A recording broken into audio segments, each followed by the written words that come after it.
नाटकात कसं असतं, लाईव्ह ऑडियन्स असतो. ॲक्टर परफॉर्म करत असतो. ऑडियन्स तो लाईव्ह परफॉर्मन्स आपल्यात घेत असतो आणि तो त्याचा प्रत्येक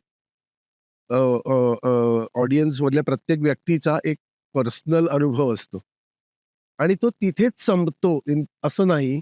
तर तो अनुभव घेतलेला आहे, तो कायम त्याच्याबरोबर राहतो. पण ती रिपीट व्हॅल्यू त्याला त्याला ती रिप्ले करता येत नाही. तर माउथ टू माउथ पब्लिसिटीवरतीच नाटकाचं पब्लिसिटी होते वगैरे, वगैरे. ज्या गोष्टी कॅमेरानी शूट होतात, त्या वर्षानुवर्ष टिकतात. वर्षानुवर्ष राहतात.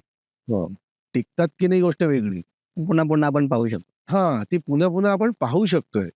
तर अजून अनेक वर्षांनंतरचा सुद्धा जो ऑडियन्स असेल आणि जर एखादा माणूस कोणी रिसर्च करत असेल, की या काळात म्हणजे 2010 ते 2020 मध्ये कोणत्या प्रकारची ॲक्टिंग झाली, कोविड नंतर कशी ॲक्टिंग झाली, कोणते प्रोजेक्ट झाले, कोणते ॲक्टर्स होते. तर त्यांना रेफरन्स मटेरियल सापडू शकतंय. हो.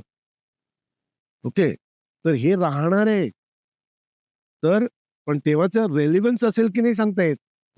व्हिजिबिलिटी जरूर असेल. बघता जरूर येईल.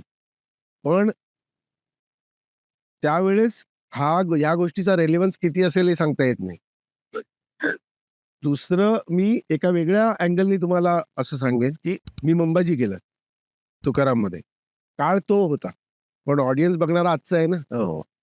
तर मला परफॉर्मन्स आजच्या ऑडियन्सला समजेल असा करायचा. मी जर त्या काळच्या सारख्या लोकांची ॲक्टिंग केली तर किती चुकीची ठरेल. अशी ॲक्टिंग केली ती लोकांनी काय करतोय ओव्हर ॲक्टिंग. बरं आहे. तर मला ती सबड्यू करायलाच पाहिजे ना. ती रिअलिस्टिककडे जाणारी ॲक्टिंग पाहिजे की नाही. त्यामुळे मग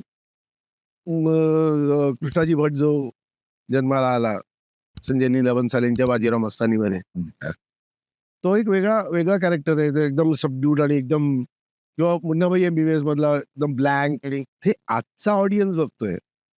ह्या ऑडियन्सची टेस्ट अजून 70, 100, 200 वर्षांनी बदलणार आहे. तेव्हा सुद्धा किती रेलेव्हंट राहीन मी, हा जर तुम्ही विचार करून परफॉर्मन्स देऊ शकलात तर हॅट्स ऑफ टू यू. तो राहणारच. कारण तो लाईफटाईम राहणार आहे. तो हे आत्ताच्या not just my life time, many life time. हो, येस.